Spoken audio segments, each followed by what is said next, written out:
Ladies and gentlemen, boys and girls, welcome to धर्म क्षेत्र 2026 prelims के लिए पॉलिटी एंड कॉन्स्टिट्यूशन का ऑफिशियली क्लास आज से बिगिन हो रहा है, जिसमें हम पार्लियामेंट्री फॉर्म ऑफ गवर्नमेंट से स्टार्ट करेंगे।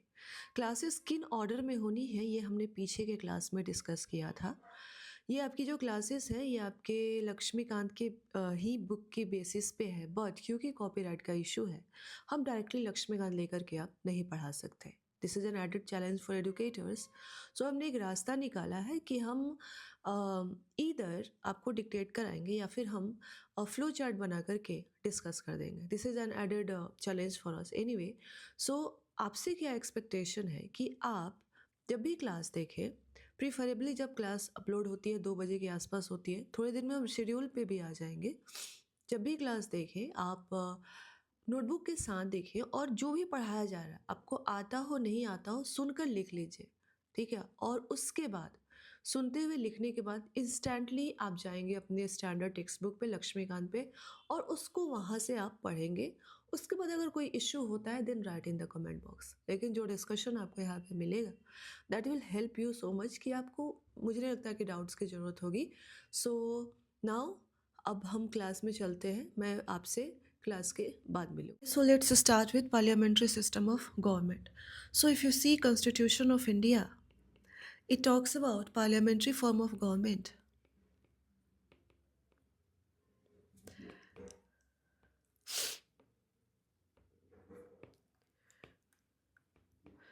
Both at center and states. Constitution ने दोनों सेंटर और स्टेट्स दोनों में पार्लियामेंट्री फॉर्म ऑफ गवर्नमेंट का प्रोविज़न बनाया है। अगर रिलेटेड आर्टिकल देखें तो सेंटर पे पार्लियामेंट्री फॉर्म ऑफ गवर्नमेंट को डील करने के लिए we have article 74 and 75 of the constitution, and the article which deals with parliamentary government in state is article 163 and 164 of the Constitution. Article 74 corresponds with Article 163 and 75 corresponds with 164. जो 74 में centre के लिए लिखा हुआ है मोर और less आपको 63 में 163 में स्टेट्स के लिए वही मिलेगा, एंड 75 में जो है सेंटर के लिए 164 में स्टेट्स के लिए आपको वही मिलेगा। So this is the briefing, right. We have this constitutional introduction. अब अगर हम बात करें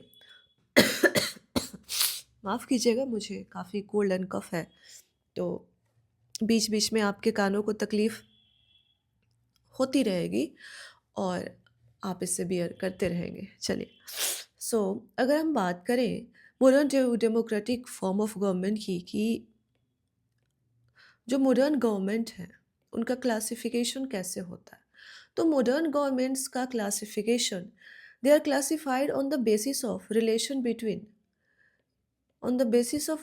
बिटवीन, याद रखेंगे, लेजिस्लेचर एंड एग्जीक्यूटिव और लेजिस्लेचर के रिलेशन के बीच बेसिस पे मॉडर्न गवर्नमेंट्स को इधर parliamentary form of government decide किया जा कैटेगराइज किया जाता है, या फिर प्रेसिडेंशियल फॉर्म ऑफ गवर्नमेंट में कैटेगराइज किया जाता है। बेसिस क्या है, लेजिस्लेचर एंड एग्जीक्यूटिव के बीच में कैसा रिलेशन है, इसके बेसिस पे हम डिसाइड करते हैं कि कोई गवर्नमेंट, कोई भी मॉडर्न डेमोक्रेटिक गवर्नमेंट पार्लियामेंट्री है या फिर प्रेसिडेंशियल है। तो when it comes to parliamentary form of government, इसमें लेजिस्लेचर एंड एग्जीक्यूटिव के बीच में कैसा रिलेशन होगा। In parliamentary form of government legislature and executive के बीच में कैसा रिलेशन होगा। So here we have system of responsibility,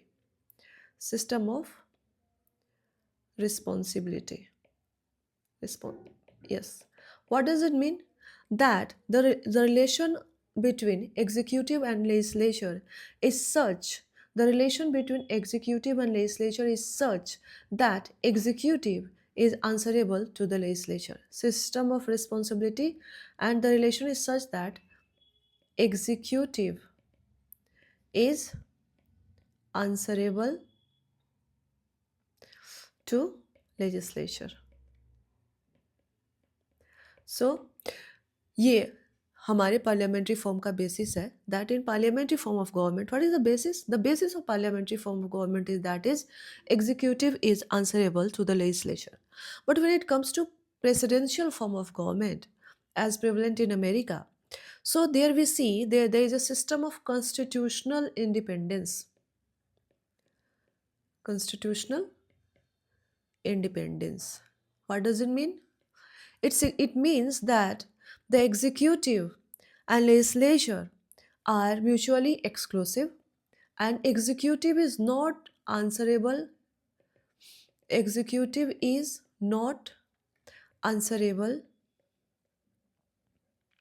to the legislature for its acts of omission and commission and इसके term of office.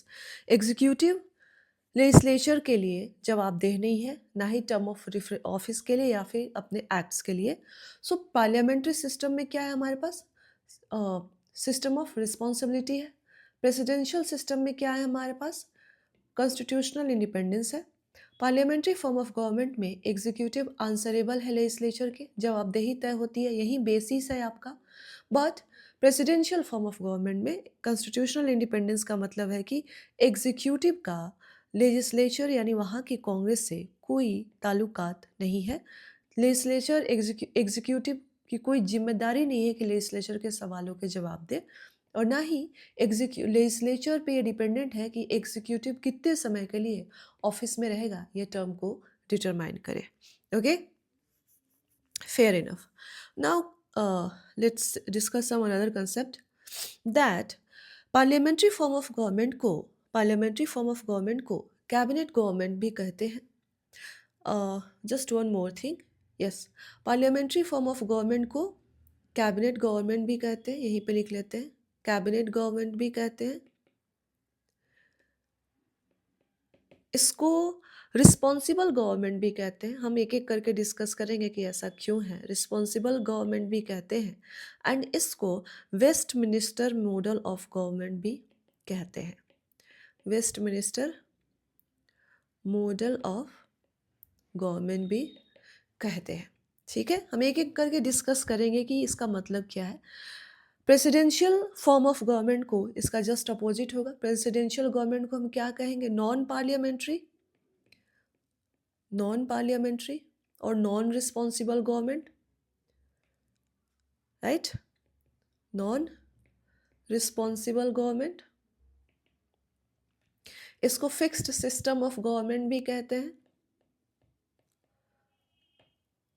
क्योंकि हमने अभी डिस्कस किया कि एग्जीक्यूटिव लेजिस्लेचर पे डिपेंडेंट नहीं है कि वो कितने समय के लिए ऑफिस में रहेगा, इसलिए इसको फिक्स्ड सिस्टम ऑफ गवर्नमेंट भी कहते हैं. नॉन रिस्पॉन्सिबल क्यों? क्योंकि हमने डिस्कस किया कि यहाँ पे एग्जीक्यूटिव की जवाबदेही नहीं है, आंसरेबिलिटी नहीं है. एंड प्रेसिडेंशियल है तो कॉन्ट्रारी टू पार्लियामेंट्री, इसलिए नॉन पार्लियामेंट्री हो गया. अब आइए पार्लियामेंट्री अगेन, अब ये पार्लियामेंट्री फॉर्म ऑफ गवर्नमेंट की बात करें तो देयर आर सर्टेन कंट्रीज़, कुछ इंपॉर्टेंट कंट्रीज़ हैं जहाँ पे ये फॉर्म ऑफ गवर्नमेंट प्रिवलेंट है. जैसे कि आपका हो गया Britain, Japan, Canada and India. These are prominent countries जहाँ पे ये parliamentary form of government practice में है. When it comes to presidential form of government we have USA, Brazil, Russia and Sri Lanka. तो ये हमारा दीज आर द 4 कंट्रीज जहाँ पे presidential form of government prevalent में है. अब आइए देखते हैं कि आखिर पार्लियामेंट्री फॉर्म ऑफ गवर्नमेंट को ये सब निकनेम क्यों दिया गया, cabinet government, responsible government and Westminster model of government. See there is a British jurist named Ivor Jennings. आपने नाम सुना होगा आइवर जेनिंग्स. आइवर जेनिंग्स ने पार्लियामेंट्री फॉर्म ऑफ गवर्नमेंट को कैबिनेट गवर्नमेंट कहा था. कैबिनेट गवर्नमेंट कह लीजिए या फिर कैबिनेट सिस्टम ऑफ गवर्नमेंट कह लीजिए. क्यों? क्योंकि आइवर जेनिंग्स ने कहा कि in parliamentary system of government cabinet जो है वो न्यूक्लियस ऑफ पावर है. Cabinet is a nucleus of power. And अगर आप देखें तो एक्चुअल रियल एग्जीक्यूटिव कैबिनेट ही है। सो क्योंकि cabinet is the nucleus of power in parliamentary form of government, इसलिए एवर जेनिंग ने पार्लियामेंट्री फॉर्म ऑफ गवर्नमेंट को कैबिनेट गवर्नमेंट भी कहा। अब पार्लियामेंट्री फॉर्म ऑफ गवर्नमेंट को रिस्पॉन्सिबल गवर्नमेंट भी कहते हैं, हमने अभी डिस्कस किया कि रिस्पॉन्सिबल गवर्नमेंट भी कहते हैं। Why? Because if you read article 75 of the constitution, यहाँ पे there is a system of responsibility, there is a system of answerability, that is cabinet which is real executive is accountable to Parliament in general and Lok Sabha in particular, and Lok Sabha have all the instruments and power to remove the cabinet from its office. For example, इसके पास different motions हैं and most importantly no confidence motion. So responsible government क्यों कहा हमने? क्योंकि cabinet जो real executive है वो किसके लिए आंसरेबल है? लोकसभा यानी पार्लियामेंट के लिए आंसरेबल है, and parliament no confidence motion pass करके कभी भी एग्जीक्यूटिव को ऑफिस से रिमूव कर सकती है। थर्डली हमने कहा कि पार्लियामेंट्री फॉर्म ऑफ गवर्नमेंट को excuse me Westminster model of government भी कहते हैं। एंड इसको वेस्टमिनिस्टर मॉडल ऑफ गवर्नमेंट क्यों कहते हैं? सी, वेस्टमिनिस्टर एक जगह है, ये ब्रिटेन में, जहाँ पे ब्रिटेन की पार्लियामेंट लोकेटेड है, उस जगह का नाम वेस्टमिनिस्टर है। एंड क्योंकि ये जो पार्लियामेंट्री फॉर्म ऑफ गवर्नमेंट है, इसकी जो ओरिजिन है वो ब्रिटेन में हुई है, सो उस ब्रिटेन के पार्लियामेंट के लोकेशन के नाम पे इस फॉर्म ऑफ गवर्नमेंट को वेस्टमिनिस्टर मॉडल ऑफ गवर्नमेंट भी कहते हैं। ये तीनों चीज़ें आपको क्लियर होनी चाहिए। क्लियर है ये? कहाँ कहाँ पे ये सिस्टम ऑफ गवर्नमेंट प्रिवेलेंट है? Britain, Japan, Canada, India. Presidential government को नॉन पार्लियामेंट्री क्यों कहते हैं? क्योंकि ये कॉन्ट्रैरी है पार्लियामेंट्री के। नॉन रिस्पॉन्सिबल क्यों कहते हैं? क्योंकि executive is independent of the legislature, there is a system of constitutional independence, so non responsible है। And fix system of government, हमने देखा कि executive is not answerable to the legislature for and also for its acts of omission and commission, and also executive कितने समय तक term office में रहेगा इसका डिटर्मिनेशन लेजिस्लेचर नहीं करती है। ठीक है? So and what are the prevalent country? USA, Brazil, Russia, Sri Lanka, ये सारी कंट्रीज हैं जो जहाँ पे presidential system of government prevalent है। क्लियर है ये? अब आगे बढ़ने से पहले एक छोटा सा कंसेप्ट आपके किताब में डिस्कस किया गया है with respect to position of prime minister. Prime minister के पोजीशन से रिलेटेड एक कंसेप्ट, बेसिक चीज़ है, डिस्कस किया गया है कि प्राइम मिनिस्टर का विथ चेंजिंग टाइम किस तरह से पावर एंड अथॉरिटी चेंज हुआ है। So if you see in past, हम दो कॉन्ट्रास्टिंग टाइम फ्रेम देखेंगे, एक तो पास्ट में देखेंगे एंड एक टेम्पररी या फिर रिसेंट पीरियड में देखेंगे। तो अगर हम देखें तो इन पास्ट ब्रिटिश के जो कॉन्स्टिट्यूशनल एंड पॉलिटिकल एक्सपर्ट्स थे, ब्रिटेन के constitutional and political expert prime minister को प्राइमस इंटरपियर्स करते थे। प्राइम मिनिस्टर को प्राइमस इंटरपियर्स कहते थे। What does it means? First among equals. Prime minister की पोजीशन क्या थी? First among equals. अब इसका मतलब क्या है? फर्स्ट एमॉन्ग इक्वल्स का मतलब है कि काउंसिल ऑफ मिनिस्टर्स में जितने भी मिनिस्टर्स हैं वो सारे क्या हैं? इक्वल हैं। काउंसिल ऑफ मिनिस्टर्स में जितने भी मिनिस्टर्स हैं वो सारे इक्वल हैं, बट इनमें प्राइम मिनिस्टर फर्स्ट है। क्लियर है? All are equal in council of ministers, all ministers are equal but prime minister is first. So past में प्राइम मिनिस्टर की position and authority vis-a-vis parliamentary system of government देखते हुए British के constitutional and political experts ने prime minister को primus inter pares का, that is first among equal. समझ में आ गया होगा कि प्राइम मिनिस्टर की power and authority and position भी उतनी ही है जितनी काउंसिल ऑफ मिनिस्टर में अदर मिनिस्टर्स की है, लेकिन प्राइम मिनिस्टर इन सब में फर्स्ट है, राइट? लेकिन अब रिसेंट पीरियड में प्राइम मिनिस्टर की जो पोजीशन है, अथॉरिटी है एंड पावर है इसमें इतना इजाफा हुआ है कि अब जो एक्सपर्ट्स हैं, कॉन्स्टिट्यूशनल एक्सपर्ट्स हैं, वो प्राइम मिनिस्टर के नाम पे पार्लियामेंट्री गवर्नमेंट को प्राइम मिनिस्टेरियल गवर्नमेंट भी कहने लगे हैं। प्राइम मिनिस्टेरियल गवर्नमेंट, क्लियर है ये? क्या चेंजेज आए हैं प्राइम मिनिस्टर के पोजीशन एंड अथॉरिटी के यूटिलाइजेशन में? पास्ट में क्या था? Primus inter pairs, first among the equals. Prime minister बाकी काउंसिल ऑफ मिनिस्टर्स के बराबर ही है, और लेकिन इन सब में फर्स्ट पोजीशन है। लेकिन अब in recent period, in contemporary times, prime minister की ऑफिस की जो पोजीशन है, अथॉरिटी एंड उसके पावर के एक्सरसाइज में इतना इजाफा हुआ है कि अब पार्लियामेंट्री गवर्नमेंट को प्राइम मिनिस्टेरियल गवर्नमेंट के नाम से भी जाना जाने लगा है। So this signifies the power and authority and the eminent position, eminence of prime minister in parliamentary form of government। ये आपका फंडामेंटल हुआ। अब आइए चलते हैं एंड डिस्कस करेंगे एक एक करके features of parliamentary government. So we are going to discuss features. So when it comes to features, देखिए आपके किताब में थोड़ा ऑर्डर अलग अलग है, वही टॉपिक्स हम लेंगे बट अलग अलग इंपॉर्टेंस के ऑर्डर पे लेंगे।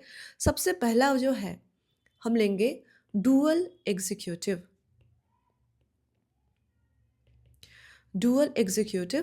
एंड इसका बेसिस क्या है? Article 74 of the constitution.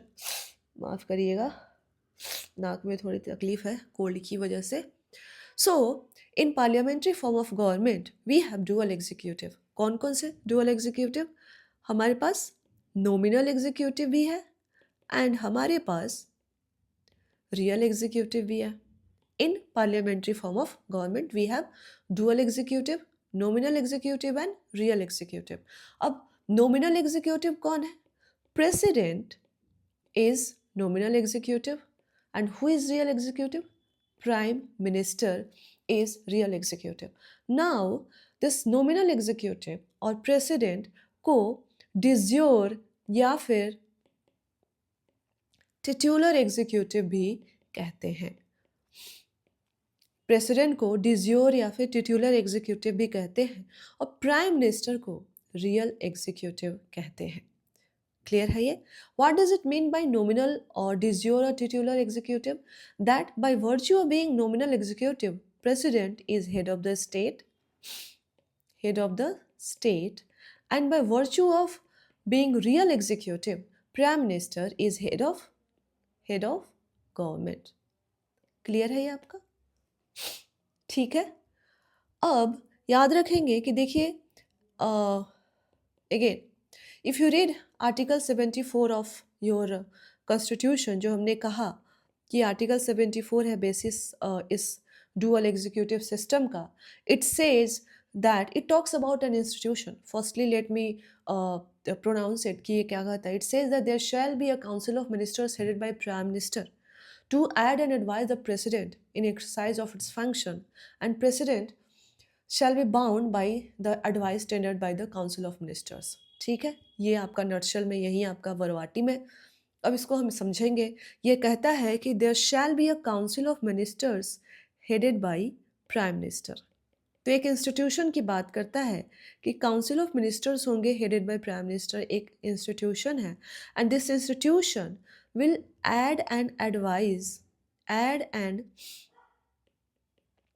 advise president in exercise of its function। President के जो भी फंक्शंस होंगे उसमें कौन एडवाइस करेगा? ये इंस्टीट्यूशन एडवाइस करेगी। एंड दूसरा लाइन जो है आर्टिकल 75 का बहुत क्रूशियल है। This advice tendered by council of minister to the president shall be binding. यानी प्रेसिडेंट अपने जो भी काम करेंगे वो किसके एडवाइस पे करेंगे? Council of ministers headed by prime minister के एडवाइस पर करेंगे और ये एडवाइस बाइंडिंग होगी। एंड ये अरेंजमेंट जो किया गया है बाइंडिंग एडवाइस का, ये 42nd and 44th amendment act से किया गया है। हम बाकी chapters specially president parliamentary form of parliament जब डिस्कस करेंगे वहाँ पे इसको डिटेल में डिस्कस करेंगे, right.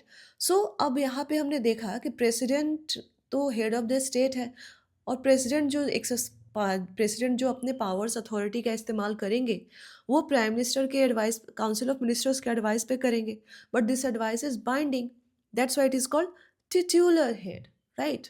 And but real executive, real authority किसके पास है? Head of government, prime minister के पास है।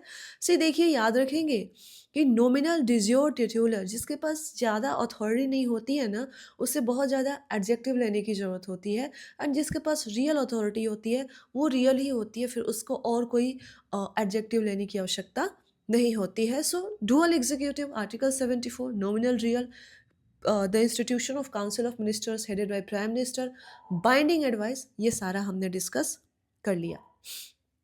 नाउ लेट मी सी कि आपका नेक्स्ट टॉपिक क्या है। अच्छा, अब देखिए आपके किताब में जो नेक्स्ट जो फीचर है वो मेजोरिटी पार्टी रूल है, बट उससे इम्पॉर्टेंट फीचर है वो पहले हम डिस्कस करेंगे, देन हम बाकी पे आएंगे।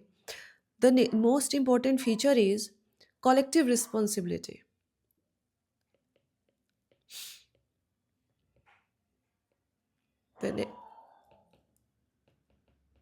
अगर पीछे बैकग्राउंड में आवाज़ आ रहा होगा तो इसके लिए माफ़ी। So next important feature is collective responsibility. If you read Article 75 of the Constitution, if you read Article 75 of the Constitution, and this feature, याद रखेंगे Article 75 and this feature is the bedrock, ये आपके exam का सवाल है। This feature, collective responsibility, and Article 75 is the bedrock of parliamentary form of parliamentary form of government. Clear है ये? Mic working और not working? I think working. Okay. So, if you read Article 75 of the Constitution, it says that ministers are responsible. See, आपके किताब में लिखा हुआ है कि ministers are responsible to the parliament. ये सवाल आपका पूछा हुआ है.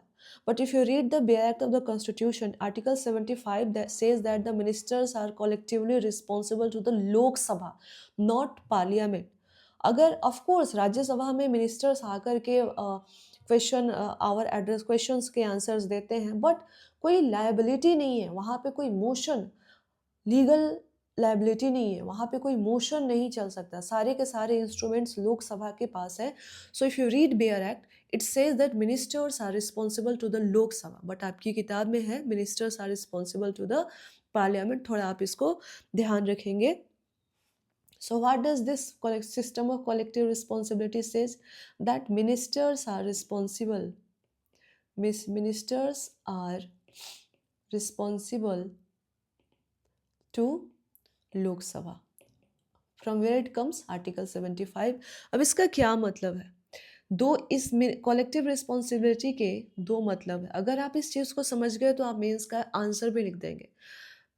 पहला है कि कलेक्टिव रिस्पॉन्सिबिलिटी का मतलब है कि they act as a team, they act as a team, ministers, council of ministers act as a team, and they, जब वो टीम है तो डूबेंगे भी साथ में और तैरेंगे भी साथ में, है ना। हम तो सनम डूबेंगे और तैरेंगे ही साथ में, तो ऐसा वाला है कि if the council of ministers are team, then they will swim and sink together. जिएंगे तो साथ में और मरेंगे तो साथ में, ऑफिस में रहेंगे तो साथ में और जाएंगे तो साथ में।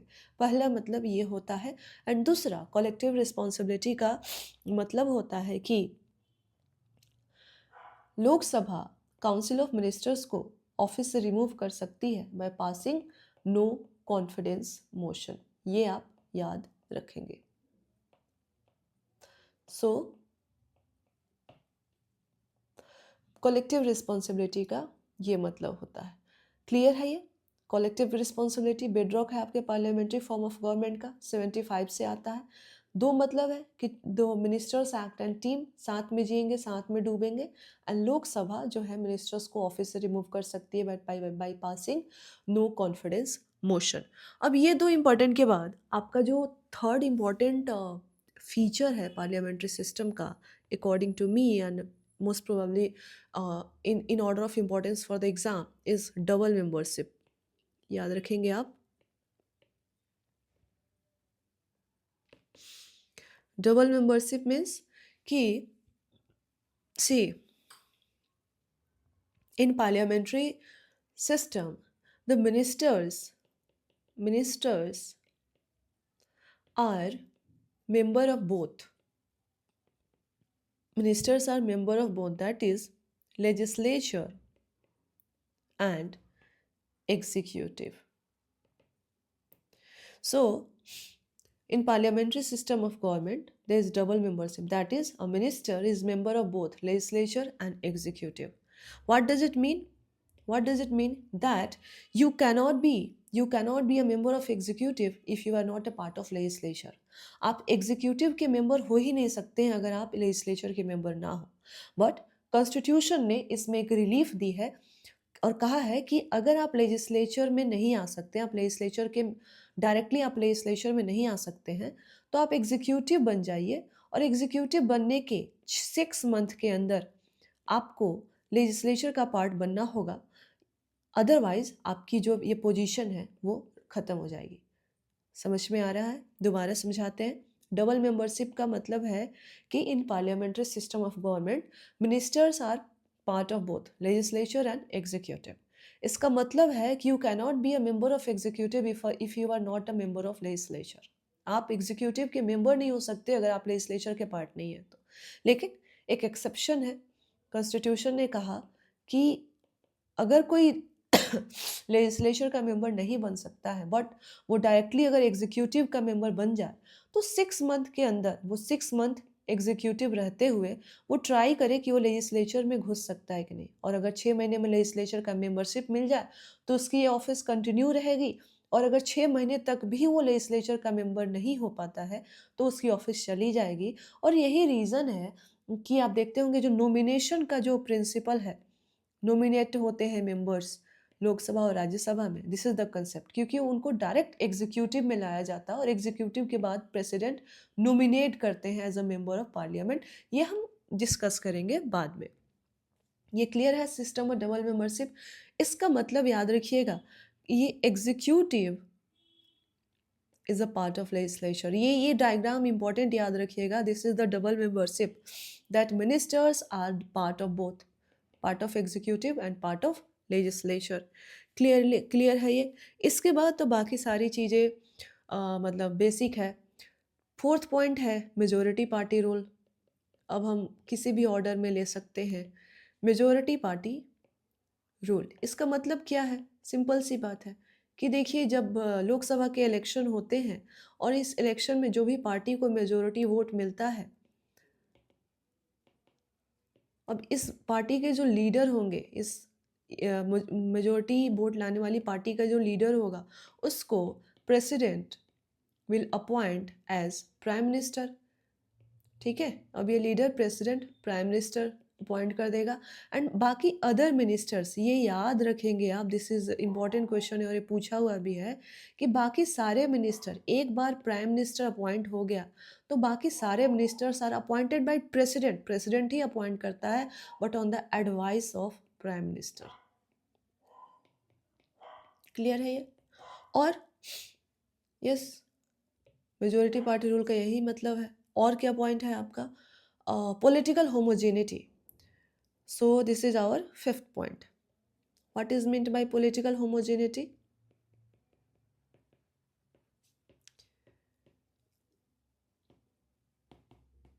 इसका मतलब what is mean by political homogeneity? See usually हमने देखा, यूजुअली जो पार्टी मेजोरिटी वोट लाती है उसके मेंबर्स आपके प्राइम मिनिस्टर और अदर मिनिस्टर बनते हैं. यानी जो काउंसिल ऑफ मिनिस्टर्स के मेंबर हैं, ठीक है, ये यूजुअली एक सिंगुलर पार्टी से, सिंगल पार्टी से बिलोंग करेंगे. और अगर सिंगल पार्टी से बिलोंग कर रहे हैं तो सिंगल आइडियोलॉजी होगी.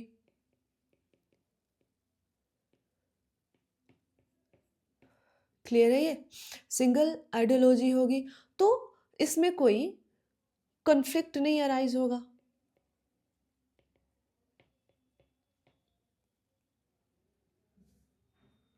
क्लियर है ये? और ये जो अरेंजमेंट है कि कन्फ्लिक्ट मिनिमाइज करने का अरेंजमेंट, अगर हमारी कोalition गवर्नमेंट है तो ये कैसे इंश्योर होता है? कोalition गवर्नमेंट है यार, तो सरकार तो चलानी है, सत्ता में सबको रहना है। तो ये कन्फ्लिक्ट मिनिमाइजेशन का स्ट्रेटजी क्या होगा? अलग-अलग पार्टी के लोग हैं, अब कन्फ्लिक्ट तो आइडियोलॉजी अलग-अलग है, कन्फ्लिक्ट तो होगा लेकिन सत्ता में भी रहना है। तो फिर ये कंसेंसस से बात बनती है कि देखिए भाई सत्ता में रहना है तो बातचीत करके बीच का रास्ता निकालते हैं, थोड़ा हम लेते हैं, थोड़ा आप दीजिए, ऐसे करके काम चलाते हैं। ठीक है? तो ऐसा होता है पॉलिटिकल होमोजेनिटी। अब छठा पॉइंट जो है, छठा फीचर सबसे इम्पोर्टेंट ये है, ये आपको याद रखना है, लीडरशिप ऑफ प्राइम मिनिस्टर। ये इंपॉर्टेंट है, आपसे पूछा जा सकता है, बताती हूँ कैसे। याद रखेंगे कि पार्लियामेंट्री सिस्टम ऑफ गवर्नमेंट में प्राइम मिनिस्टर की लीडरशिप रोल काफ़ी क्रुशियल होती है। प्राइम मिनिस्टर किस किस चीज़ का लीडर होता है, आपसे पूछा जा सकता है। याद रखेंगे prime minister is the leader of party in power. हमने देखा कि जिस पार्टी को मेजोरिटी वोट मिलती है उसके लीडर को प्रेसिडेंट अपॉइंट करता है as a prime minister. So prime minister is leader of party in power. Secondly, prime minister is leader of council of minister. Council of ministers, और ये कहाँ से आता है? इफ यू रीड आर्टिकल 74, यहाँ से सीधा बोलते हैं, पहला जो बिगिनिंग स्टार्टिंग का फ्रेज है वो यही है कि there shall be council of ministers headed by prime minister. ये लाइन है आपके कॉन्स्टिट्यूशन की, यानी there shall be council of ministers headed by prime minister. So ये आपके आर्टिकल 74 से आ रहा है कि prime minister is leader of council of ministers. And thirdly most important thing, चलिए इसको मिटा देते हैं। थर्डली कि prime minister is leader of parliament. देखिए ये इंपॉर्टेंट है, याद रखना। जनरली हम अगर हमसे पूछा जाएगा कि who is leader of parliament, not home minister, not leader of opposition, not the presiding officer और स्पीकर और डिप्यूटी चेयरमैन, तो कौन है? Who is the leader of parliament? Prime minister is leader of parliament. Please याद रखिएगा, this is very important. And dissolution of lower house, ये important feature है, ये भी याद रखना है। कितने नंबर पे पहुंच गए हम? Just a minute. यस, हम सेवेंथ फीचर पे हम पहुंच गए हैं। डिसोल्यूशन ऑफ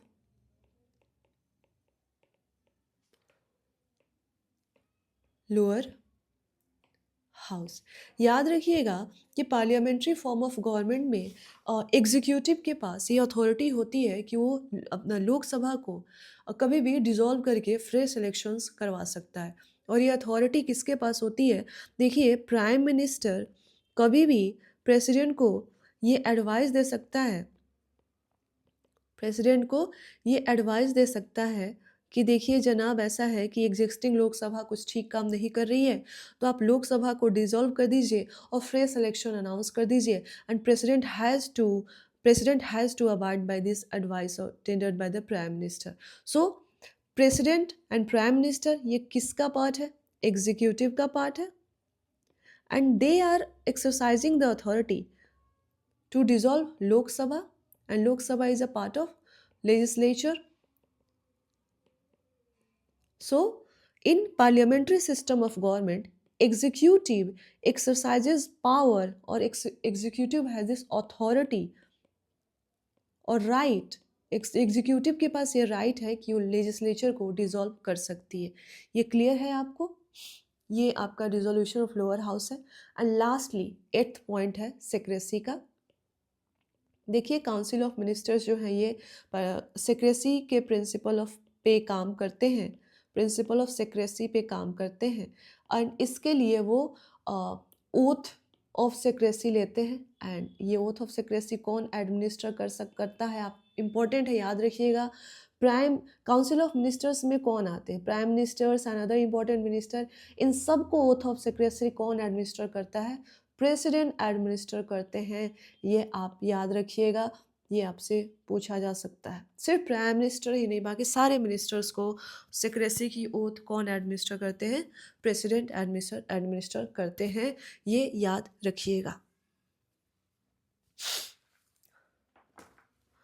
आइए अब हम फीचर्स ऑफ प्रेसिडेंशियल सिस्टम पढ़ेंगे। ये आपका 8 पॉइंट क्लियर है। इसको ऐसे ही आप फ्लो डायग्राम में बनाएँगे और नेक्स्ट क्लास से हम बड़े बोर्ड पर लेंगे। अभी तबीयत ठीक नहीं है तो बोर्ड पे खड़ा होना भी मुश्किल है। सो इसलिए हमने इसको यहाँ पे डिस्कस कर दिया। फीचर्स, चलिए अब हम कंपेयर करेंगे features of, what are the features of presidential government.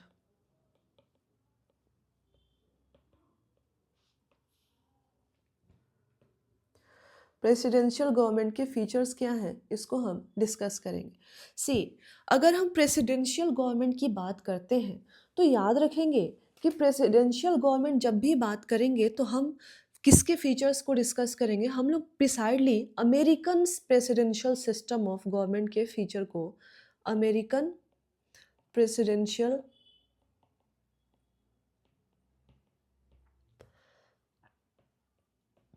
System of government के फीचर को डिस्कस करेंगे। क्लियर है ये? तो सबसे पहला फीचर जो ये है, single principle of single executive, वो यहीं पे जब हम फीचर्स डिस्कस करेंगे उसी के साथ हम कंपेयर भी कर लेंगे इसको पार्लियामेंट्री सिस्टम ऑफ गवर्नमेंट के साथ। तो American presidential system of government में हमारे पास सिंगल एग्जीक्यूटिव का कंसेप्ट होता है and that single executive is American president. And this single executive, that is president, acts as a head of state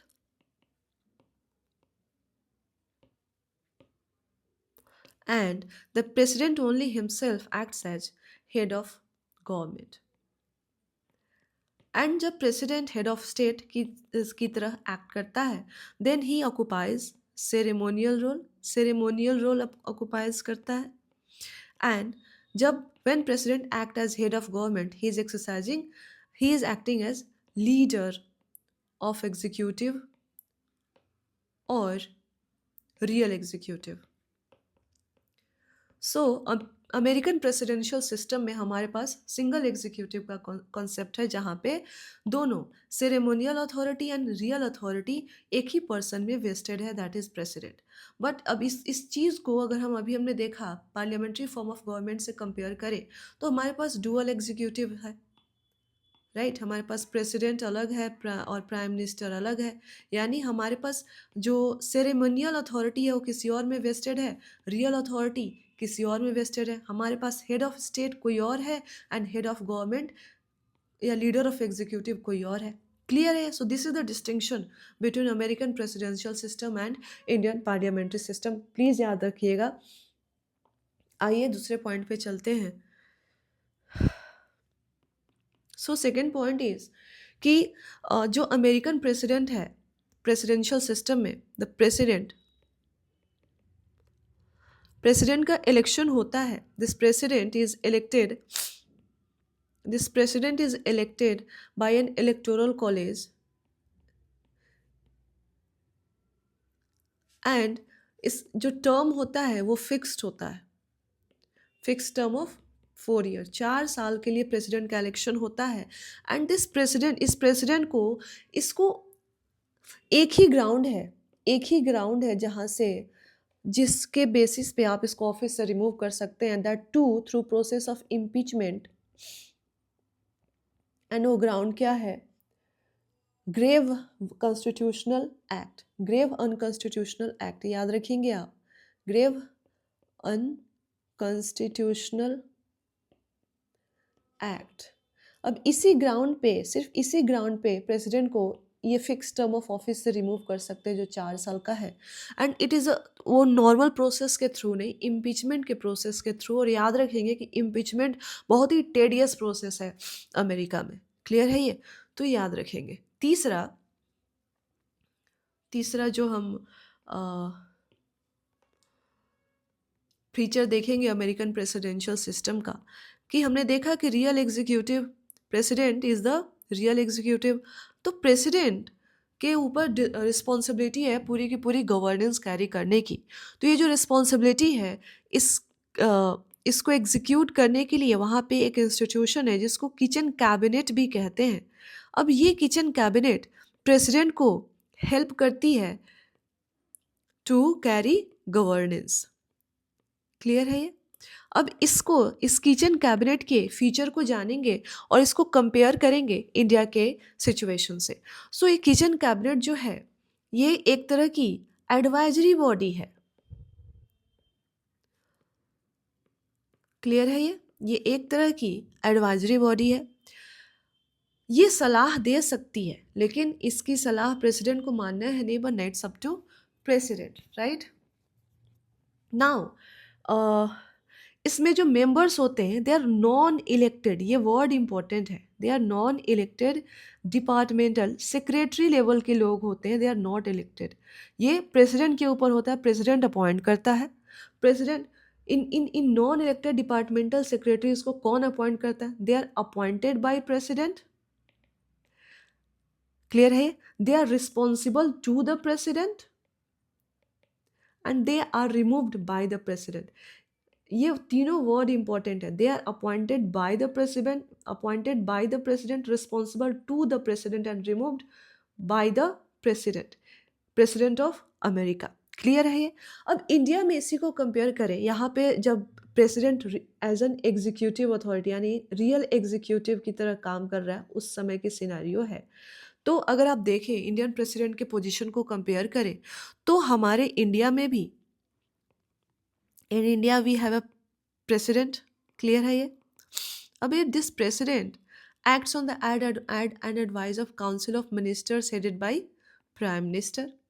This council of ministers is an advisory body, but इनकी जो advisory है वो binding है। Clear है ये? यहाँ पे advice क्या था? It's just term of reference, it just बातचीत, राइट? बट यहाँ पे काउंसिल ऑफ मिनिस्टर्स की एडवाइस बाइंडिंग है। यहाँ पे जो किचन कैबिनेट है इसके मेंबर्स नॉन इलेक्टेड हैं। याद रखेंगे यहाँ पे काउंसिल ऑफ मिनिस्टर्स के मेंबर्स इलेक्टेड हैं। ये पहले इलेक्ट होके लोकसभा में जाते हैं, उसके बाद ये बाकी बातें होती हैं, राइट? अब अगर इनके अपॉइंटमेंट की बात करें, काउंसिल ऑफ मिनिस्टर्स के अपॉइंटमेंट की बात करें, तो हमने देखा था कि काउंसिल ऑफ मिनिस्टर्स और प्राइम मिनिस्टर सबको अपॉइंट कौन करता है? प्रेसिडेंट अपॉइंट करता है। ये सिमिलैरिटी है, याद रखेंगे। लेकिन अपॉइंट तो प्रेसिडेंट ही कर रहा है, लेकिन क्या काउंसिल ऑफ मिनिस्टर्स और प्राइम मिनिस्टर प्रेसिडेंट के लिए आंसरेबल है? जी नहीं। They are responsible to Lok Sabha and they can be removed from the office by Lok Sabha. And president के पास है अथॉरिटी काउंसिल ऑफ मिनिस्टर्स को ऑफिस से हटाने की, लेकिन उस केस में जब काउंसिल ऑफ मिनिस्टर्स लोकसभा के कॉन्फिडेंस को इंजॉय नहीं करते हैं। अगर जब तक लोकसभा का कॉन्फिडेंस काउंसिल ऑफ मिनिस्टर्स के पास है, प्रेसिडेंट छू भी नहीं सकते काउंसिल ऑफ मिनिस्टर्स को। क्लियर है ये? तो प्रेसिडेंट एक ही सिचुएशन में काउंसिल ऑफ मिनिस्टर्स को ऑफिस से हटा सकते हैं, रिमूव कर सकते हैं, जब लोकसभा की कॉन्फिडेंस ना हो काउंसिल ऑफ मिनिस्टर्स के पास। तो ये डिफरेंस है, प्लीज़ माइंड में रखिएगा। ये क्लियरली आपके किताब में नहीं है, बट या दिस इज द डिफरेंस। अब हमारे पास कौन सा है? Fourth.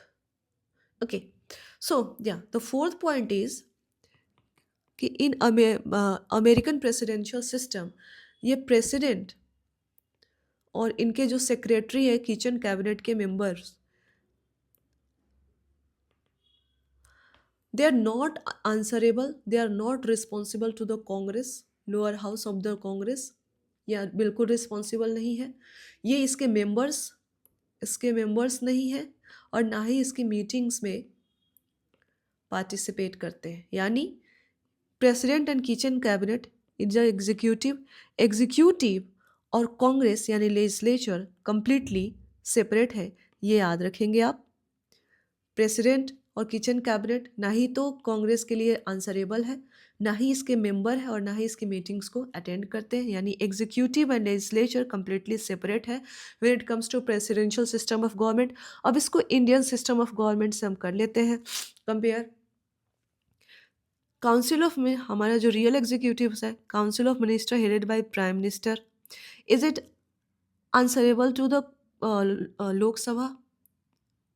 Yes. Are they member of Lok Sabha? Yes. Do they attend meetings of the Lok Sabha? Yes. So याद रखेंगे कि हमारे यहाँ जो सिस्टम है, executive and executive is a part of legislature, but in presidential form of government, executive and legislature में there is a watertight uh, separation है. Next point, fifth point, हमने डिस्कस किया था while discussing parliamentary form of government कि in parliamentary form of government executive जो है legislature को dissolve कर सकता है, executive enjoys the right to dissolve the legislature. लेकिन प्रेसिडेंशियल सिस्टम में ऐसा नहीं है। प्रेसिडेंशियल सिस्टम में एग्जीक्यूटिव लेजिस्लेचर को डिसॉल्व नहीं कर सकता है, याद रखेंगे आप। लास्टली एंड मोस्ट इम्पोर्टेंटली, जैसे हमारे यहाँ पार्लियामेंट्री फॉर्म ऑफ गवर्नमेंट में what is the bedrock of parliamentary form of government, हमने कहा था system of collective responsibility is the collective responsibility और सिस्टम ऑफ आंसरेबिलिटी, जवाबदेही है आर्टिकल 75 के अंदर, आंसरेबिलिटी है लोकसभा के प्रति। तो ये बेडरॉक है, हमारा बेसिस है पार्लियामेंट्री फॉर्म ऑफ गवर्नमेंट का। Similarly presidential form of government का बेसिस क्या है, तो याद रखेंगे separation of powers, doctrine of separation of powers, ये बेसिस है प्रेसिडेंशियल सिस्टम ऑफ गवर्नमेंट का। इसका मतलब क्या होता है कि जो three important just a minute, जो थ्री इम्पॉर्टेंट पावर्स हैं, that is legislative powers, executive and judicial powers, government governance के, ये तीन इंडिपेंडेंट ऑर्गन्स को डिवॉल्व किए गए। लेजिस्लेटिव पावर किसके पास है, लेजिस्लेचर के पास, एग्जीक्यूटिव पावर एग्जीक्यूटिव के पास, एंड जुडिशियल पावर जुडिशरी के पास। And this most important thing is कि ये तीनों एक दूसरे से इंडिपेंडेंट है। So we have executive, we have legislature and judiciary. ये ऐसा सिस्टम है when it comes to presidential form of government. तीन ऑर्गन्स हैं, तीनों के पास अपना अपना पावर है, अपना अपना काम करते हैं, कोई किसी से इंटरफेयर नहीं करता। But when it comes to parliamentary system of government, हमने डिस्कस किया, we have executive, legislature, this is legislature, this is executive and judiciary. So we have fusion of power, this is fusion of power. आप इसको mains के exam में या किसी भी test series में ड्रॉ कर सकते हैं एज सच। क्लियर है ये? ओके, सो ये हमने डिस्कस कर लिया। आइए अब हम मेरिट्स देखेंगे पार्लियामेंट्री सिस्टम ऑफ गवर्नमेंट की। एक बार मैं आप नोट्स देख लूँ, आपकी किताब खोल कर देख लूँ। या we are going right. So merits क्या क्या हैं हम ये देखेंगे पार्लियामेंट्री सिस्टम ऑफ गवर्नमेंट की। हमने प्रेसिडेंशियल सिस्टम ऑफ गवर्नमेंट के फीचर्स देख लिया और कंपेयर भी कर दिए। ये आपकी किताब में कंपैरिजन नहीं है, बट हमने कंपेयर भी कर दिया। अब पार्लियामेंट्री फॉर्म ऑफ गवर्नमेंट की हम जब मेरिट्स की बात करेंगे तो सबसे पहले हम कहते हैं कि this form of government, parliamentary form of government ensures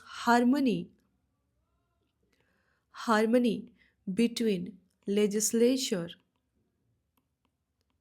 and executive।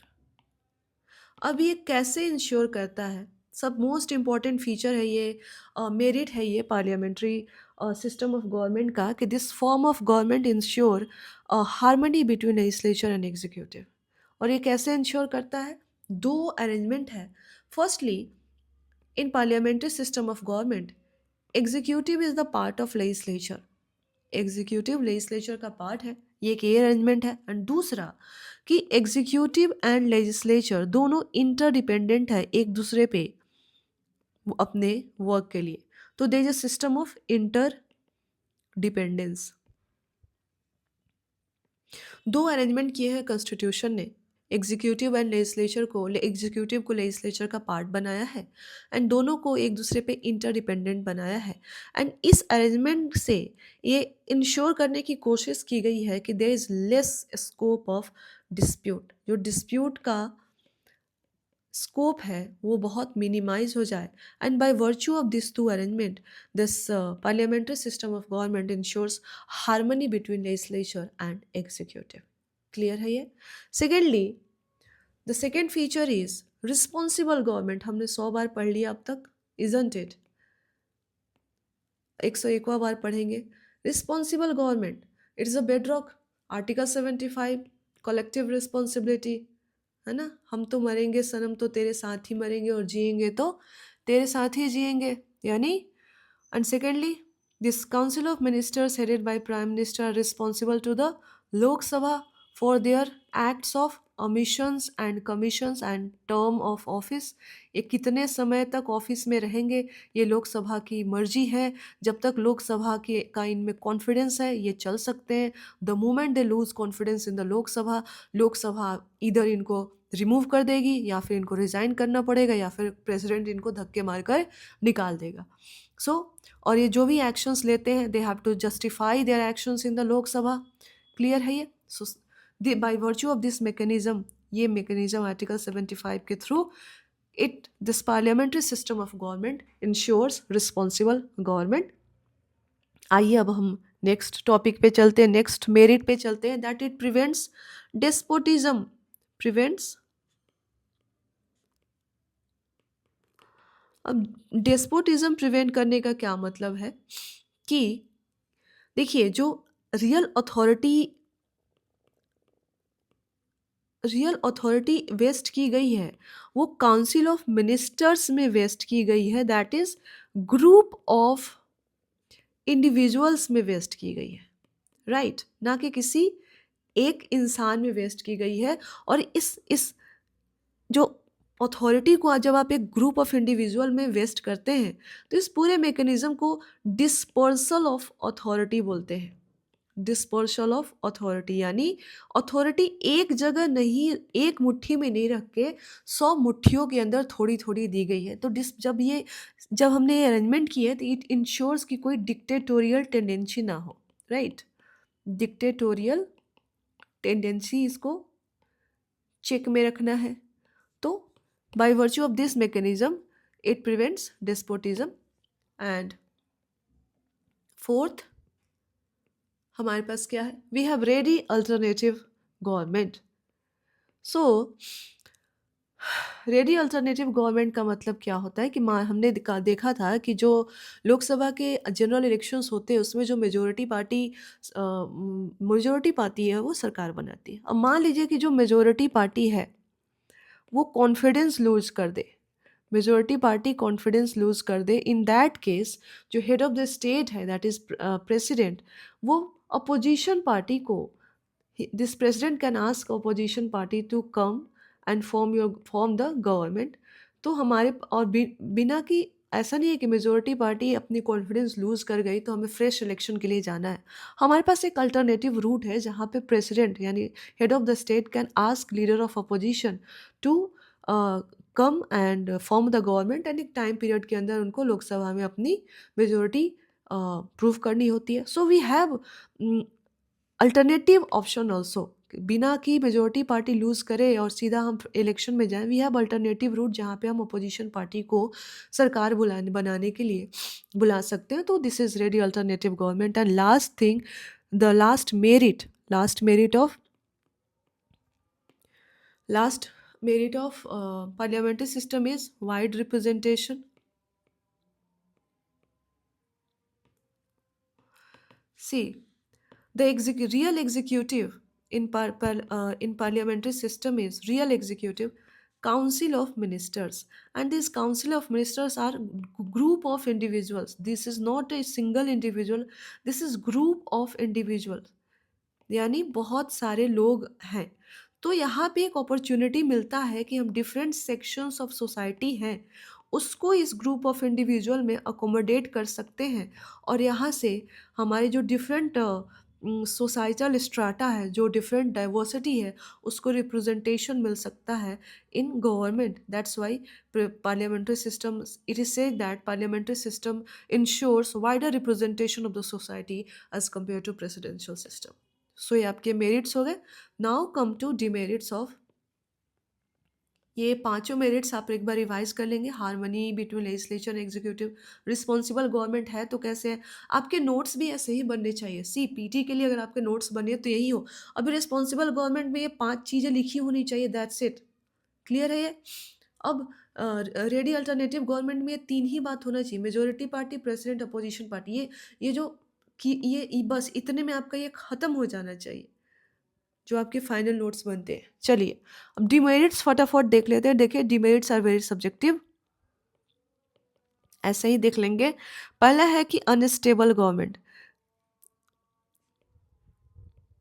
सी हमने देखा है कि देयर आर्टिकल 75 अगेन आ जाता है, देयर सिस्टम ऑफ रिस्पॉन्सिबिलिटी। ये जो पूरा का पूरा फॉर्म ऑफ गवर्नमेंट है, ये किस पे बेस्ड है? आंसरेबिलिटी पे बेस्ड है। Ministers are responsible to the Lok Sabha. ये मिनिस्टर्स किसके मर्सी पे हैं? लोकसभा की मर्सी पे ऑफिस में है। As long as they enjoy the confidence of the Lok Sabha, वो कुछ भी कर सकते हैं। The moment they lose confidence, Lok Sabha की कॉन्फिडेंस खत्म करते हैं, सरकार गिर जाएगी। राइट, नो कॉन्फिडेंस मोशन आया, इनको हटना पड़ेगा। और नहीं हटेंगे तो प्रेसिडेंट लात मार कर हटा देगा। तो this form of government is unstable government.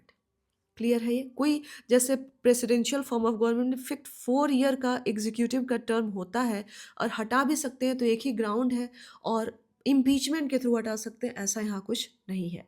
सो क्योंकि ये जो गवर्नमेंट है वो किस लोकसभा की मर्सी पे ऑफिस में है, इसलिए ये अनस्टेबल गवर्नमेंट है। फोर्थली, जो सेकेंड है, there is no continuity of policy.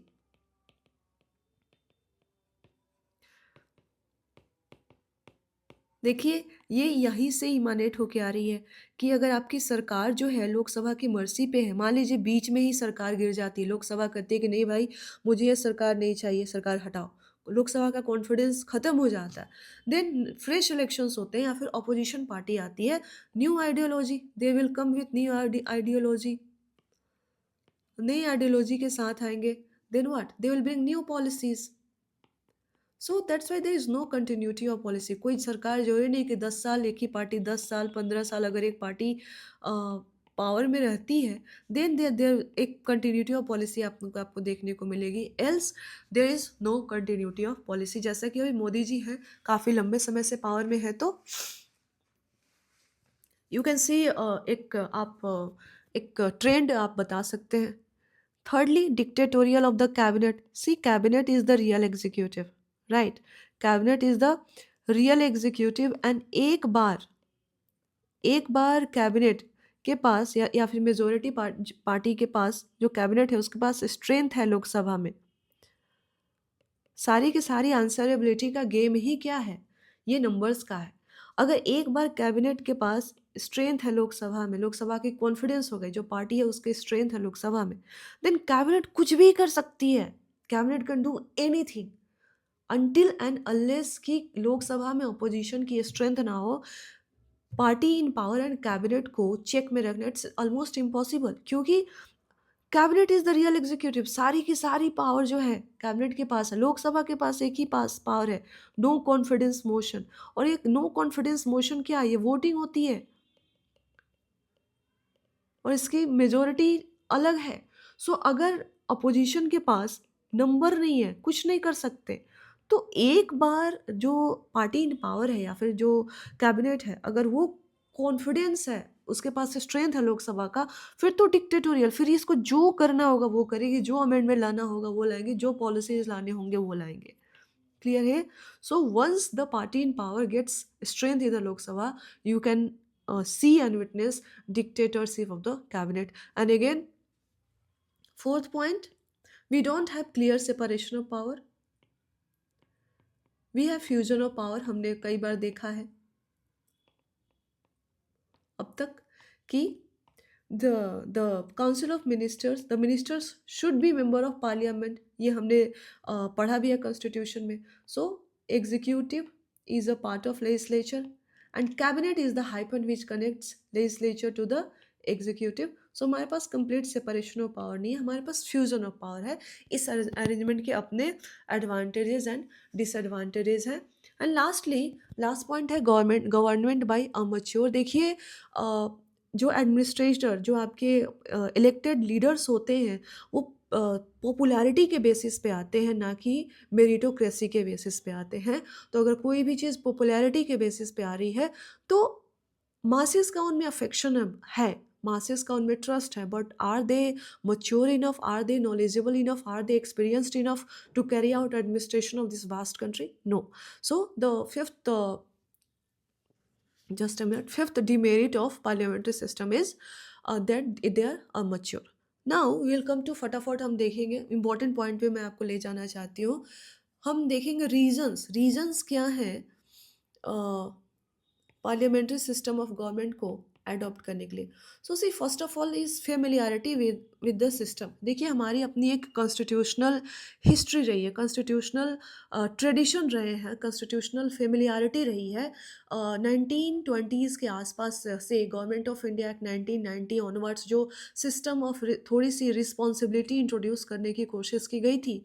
And फिर 1919 फिर 1935, right, so on so fourth. तो यहाँ से हमारी जो हिस्ट्री रही है, हमारी जो कॉन्स्टिट्यूशनल ट्रेडिशन है, वो पार्लियामेंट्री है। और जब हम इंडिपेंडेंट हुए तो हमारे जो फोर फादर्स थे, उनके पास एक एक्सपीरियंस था इस फॉर्म ऑफ गवर्नमेंट के साथ काम करने का। So that's why we kept this form of government instead of going with presidential system of government.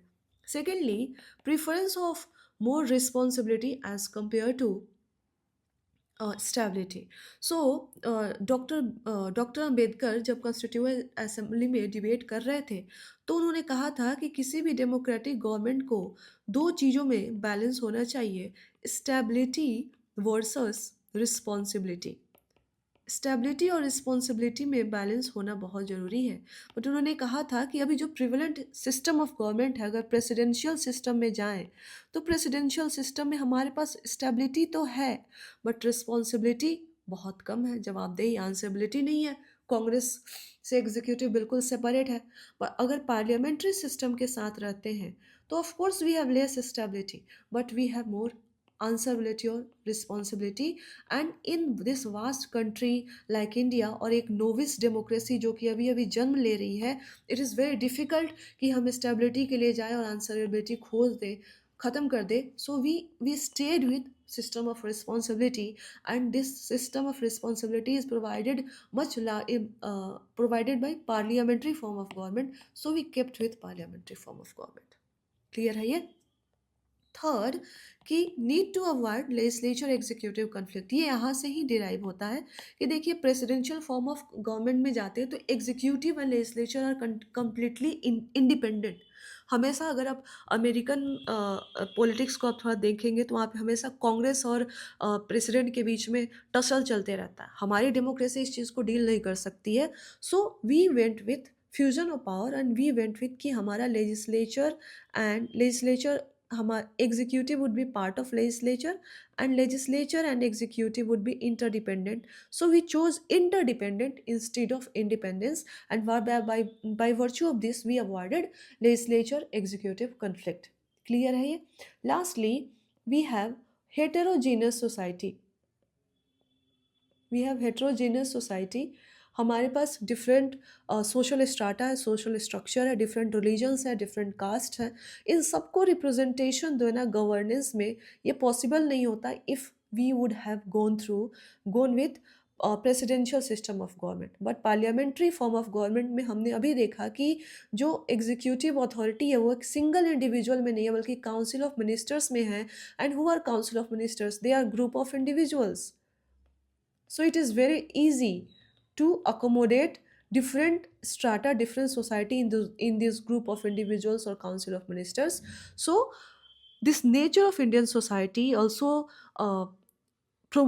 encouraged our forefathers to stay with parliamentary system of government as compared to presidential system of government. अब हम most important segment पे चलेंगे, that is, what is the distinction between Indian and British model? Yes, see, हमने लिया है हमारी जो constitutional tradition है वो ब्रिटिश है, यानी हमने जो पार्लियामेंट्री फॉर्म ऑफ गवर्नमेंट लिया भी है वो ब्रिटिश सिस्टम से ही लिया है। बट सवाल ये है कि क्या हमने एग्जैक्ट कॉपी किया है या फिर हमने इसको में कुछ ट्विकिंग की है। सो सी वी हैव कस्टमाइज्ड, हमने बोरो तो किया है बट हमने इसको कस्टमाइज किया है इन जो कि हमारे सोसाइटी को, हमारे सोशल स्ट्रक्चर को सूट करे। So we are going to discuss what is the distinction between Indian and British model। ठीक है। So the first, what is the difference between Indian parliamentary system and British parliamentary system? Clear है? So first and foremost, in India we have republican system.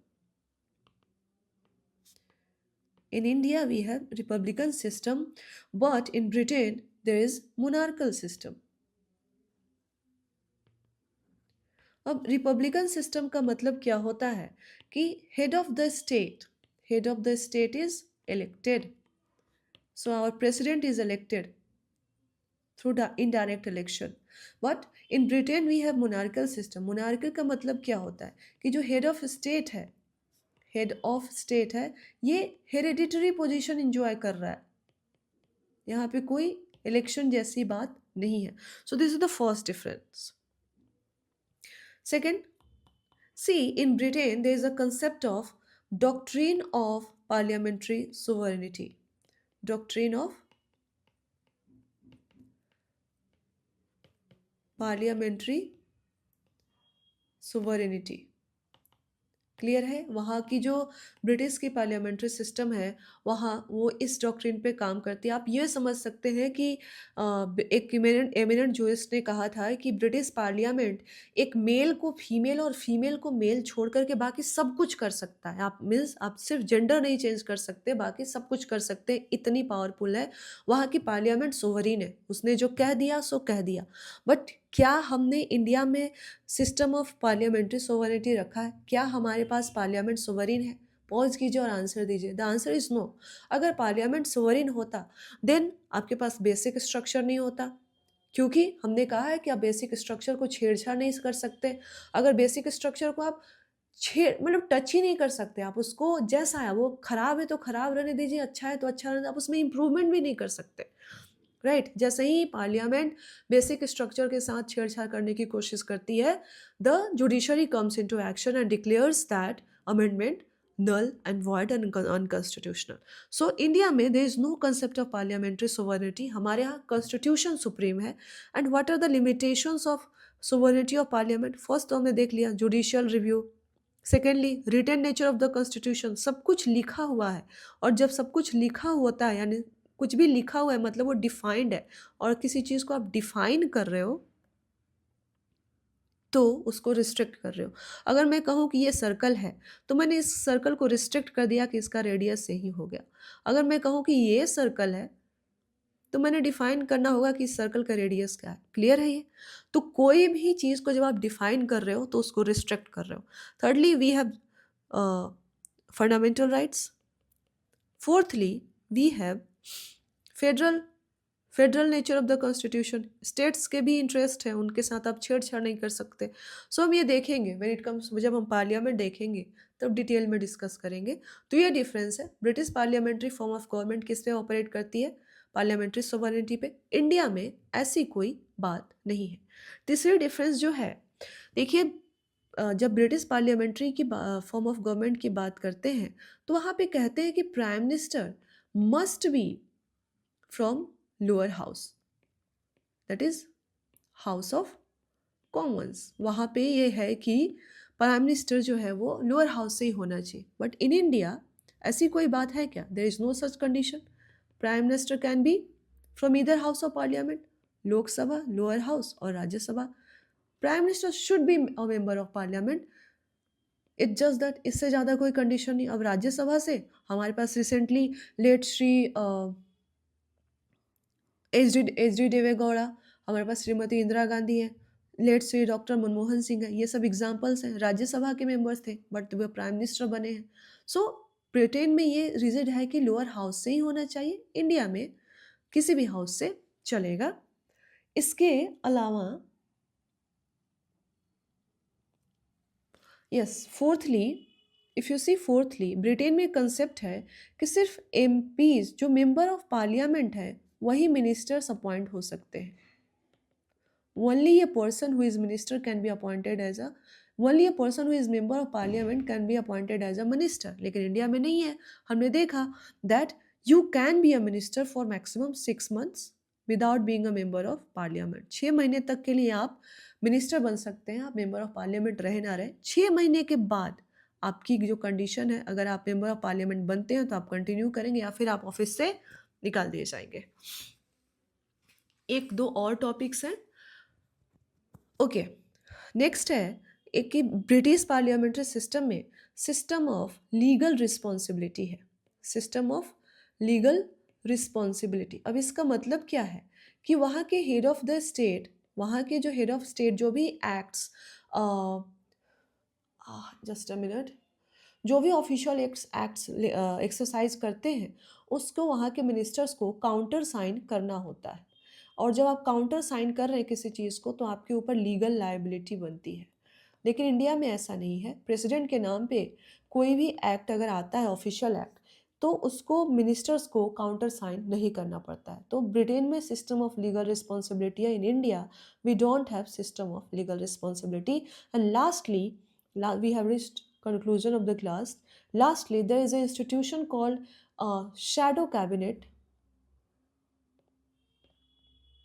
Shadow cabinet in Britain.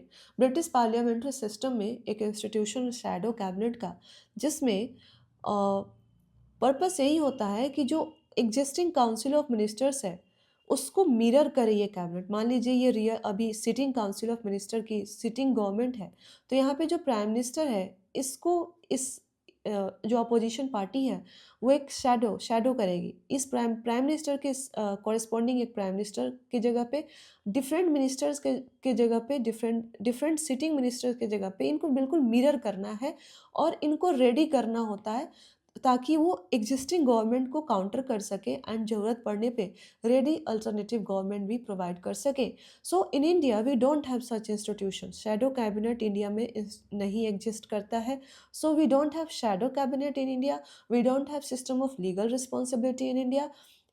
In Britain, only member of parliament can be a minister, but in India, you can be a you can be a minister without being a member of parliament for 6 months. And in Britain, the prime minister must be from lower house. In India, prime minister can be of either house of parliament, right? And in Britain, the parliamentary system of government in Britain operates on system of doctrine of parliamentary sovereignty, जहाँ पे parliament sovereign है, वो आपके gender को change करने के छोड़ करके बाकी हर चीज़ कर सकती है। बट इंडिया में ऐसी कोई बात नहीं है। इंडिया में पार्लियामेंट सोवरिन नहीं है। वी हैव कॉन्स्टिट्यूशनल सुप्रीमेसी, हमारे पास कॉन्स्टिट्यूशन सोवरिन है। पार्लियामेंट की सोवरिटी में बहुत सारे